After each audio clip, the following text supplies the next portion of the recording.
সম্প্রতি একটা সমীক্ষায় দেখা গেছে যে ডায়াবেটিসে চিনি যতটা ক্ষতি না করে তার চেয়ে অনেক বেশি ক্ষতি করে তেল।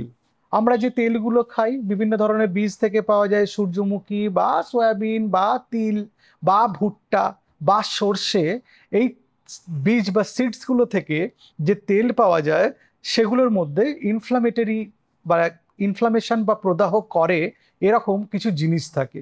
এই যে ইনফ্লামেশনটা হয় সেটা দীর্ঘমেয়াদী এবং ইনটেন্সড।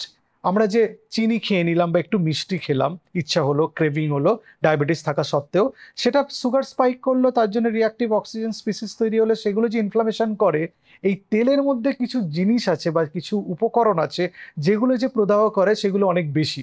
এবং দেখা গেছে সেগুলো ব্লাড ভেসেলসের স্বাস্থ্য খারাপ করে, রক্ত বাহগুলো স্বাস্থ্য খারাপ করে, তার জন্য কিডনি খারাপ হয়, তার জন্য হার্ট খারাপ হতে পারে, তার জন্য আমাদের ধমনী শিরার ভেতরের যে দেওয়াল, যে এন্ডোথেলিয়াম, সেটা স্বাস্থ্য খারাপ হতে পারে। তার জন্য আমাদের শরীরে অনেক রকম জটিলতা তৈরি হয়, যেমন ডায়াবেটিক রেটিনোপ্যাথি, নেফ্রোপ্যাথি, নিউরোপ্যাথি এবং কার্ডিওভাস্কুলার ডিজিজ, তার মধ্যে পেরিফেরাল আর্টেরিয়াল ডিজিজও।